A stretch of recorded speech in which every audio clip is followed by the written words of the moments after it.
Hello. I'm in the studio tonight by myself. A little more difficult than usual, but we'll get through it. This is critically acclaimed author, Cousin Vinny Agnello, and this is the Bedtime with Cousin Vinny series, featured exclusively on YouTube. And we're reading The Devil's Glove, my Christian classic. We got up into the early, I think, page 42 yesterday. And I'd like to obviously bring you further into the book.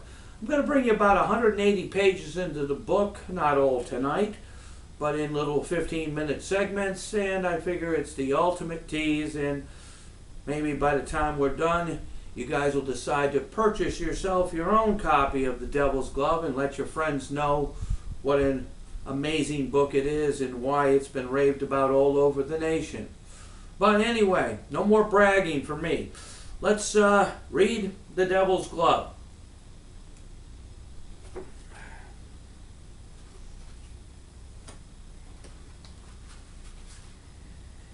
It's just hard for me to believe sometimes. Last year I would have never believed that any of this was possible. I guess it just goes to show that dreams really do come true, Billy said, trying his best to bandage that wound that Michael exposed and continue his facade of self-assurance. Michael humored him, proclaiming, "It was a gift from God, my boy. That's what it had to be. How else could a miracle like this have occurred?" He added, "So, what do you think about the team, kid?" "Oh, we've got some talent, that's for sure. As soon as they get me into the lineup, I think I can give the team a little boost, but let's face it, we'll go as far as the pitching will take us." "So, what do you think of your competition, Hector Rodriguez?" "Do you want the truth or do you want me to lie to you?" "Honesty is always the best policy, Billy." "Well, let's just say that if he broke his leg, I wouldn't be overly unhappy about it. How's that for honesty?" "Do you feel that same way about all your teammates?"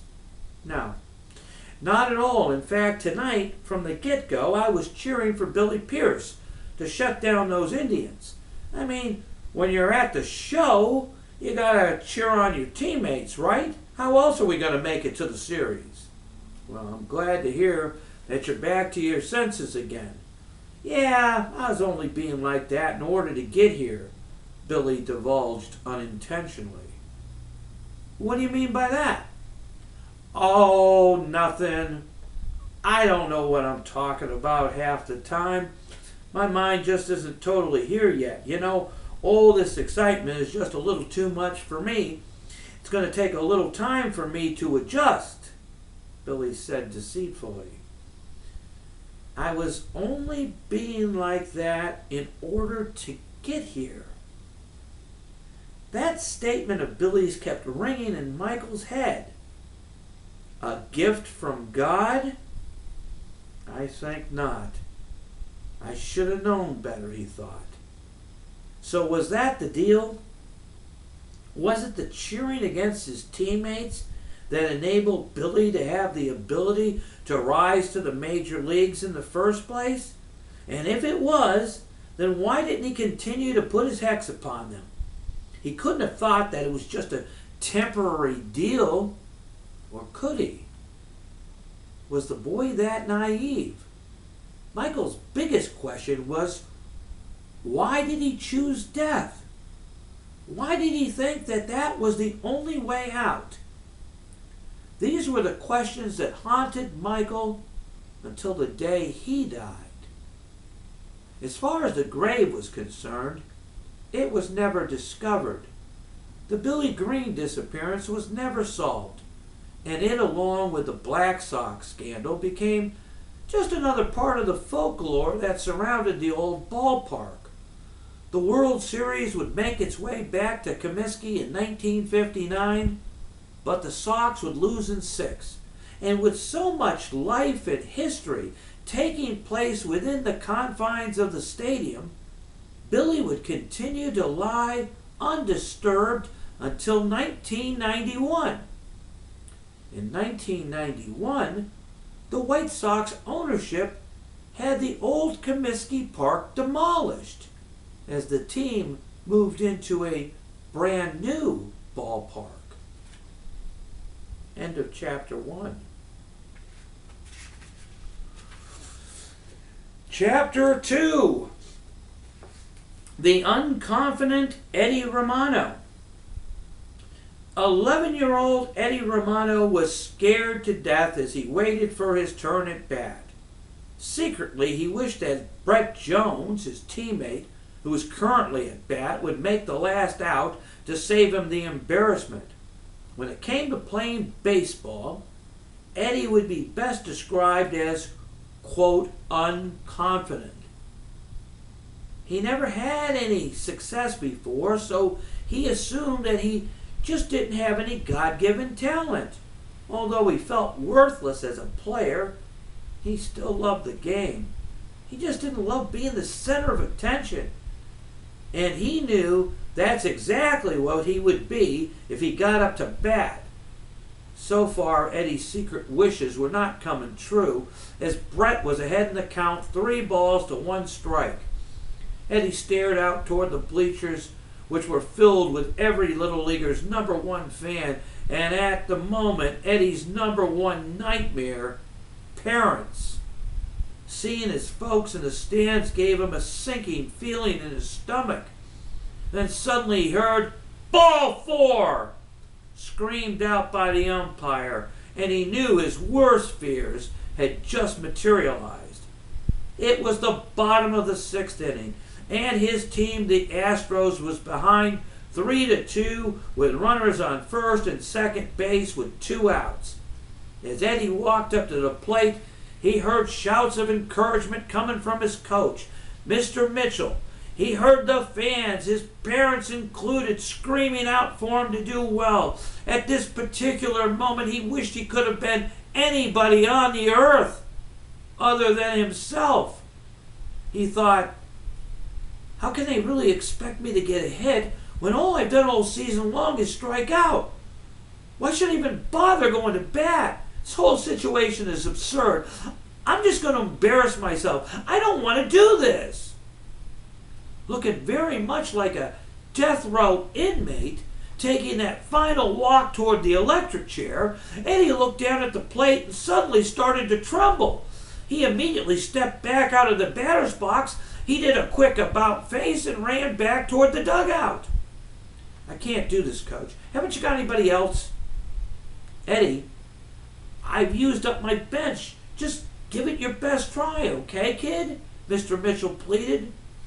Johnny Mitchell, the coach's son and the star of the team, intently eavesdropped on the conversation between his dad and Eddie.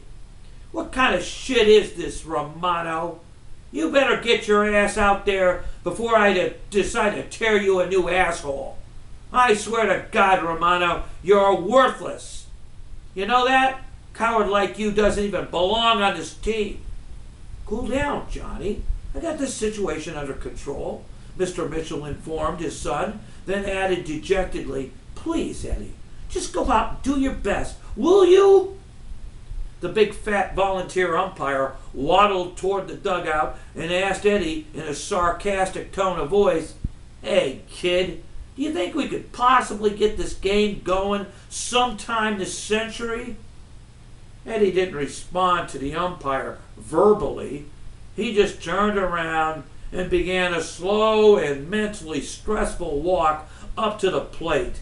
He reluctantly entered the batter's box. He looked up into the bleachers and saw his parents screaming out encouragement to him. He prayed that the end would come mercifully. It did. The pitcher threw him 3 strikes, and he was called out. Eddie hung his head low as he made his way back to the dugout. Johnny Mitchell looked at Eddie in absolute disgust as he watched him put his bat away in the bat bag. Way to go, Romano. Thanks for that tremendous effort, he snapped angrily. Eddie looked like he was about to cry And Johnny, noticing this, added with some compassion, "I'm sorry, Eddie. Really, I am. Just do me a favor and get out of my sight, okay? I'm just really pissed off with you right at this moment." Johnny exasperatedly kicked over the Gatorade dispenser. The lid flew off, and Gatorade and ice drenched the dugout. Eddie's other teammates weren't quite as upset or callous, and they all made a concerted effort to come over and give him a compassionate pat on the back. He looked up momentarily and saw his father looking on. Eddie was surprised to see that his dad looked really sad. He had always thought that his father only had feelings for successful people. "Eddie, forget about it, kid. It happens to the best of us. Tell you what, you and me are going to cheer up together at that baseball card show tomorrow," Mr. Romano said consolingly. "Really, Dad? Wow! Ryan Sandberg's going to be there.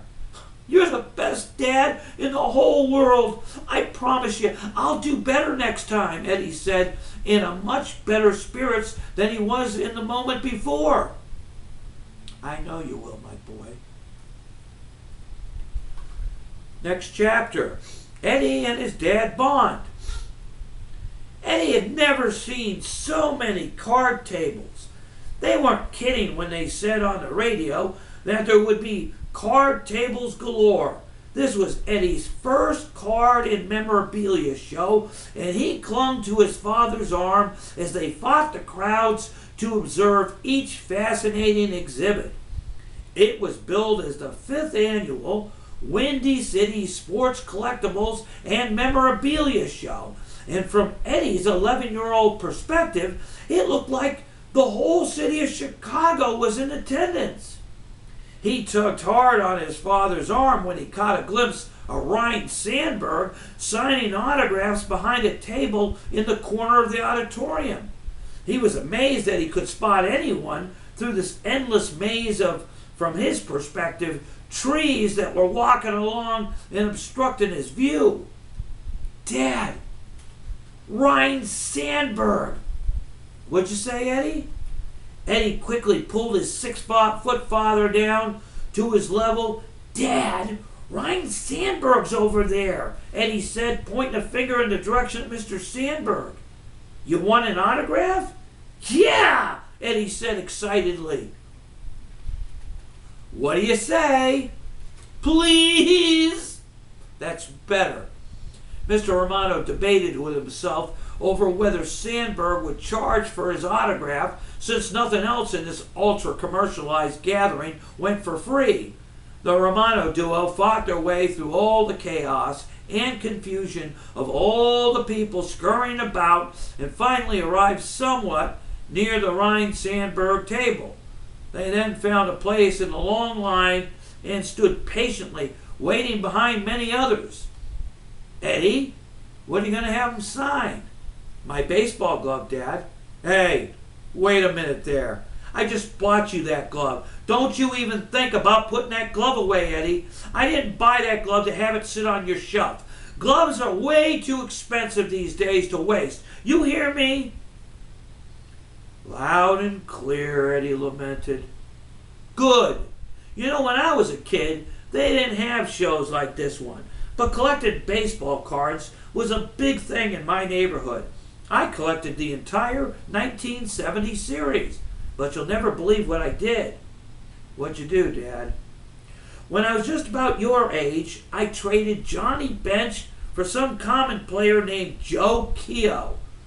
I was really hung up on the idea of completing my set at the time. If I only knew then what I know today, I would have never made that trade." "Oh my God! You allowed yourself to get ripped off! Tell me that you're kidding. Tell me you didn't do that. Come on, Dad.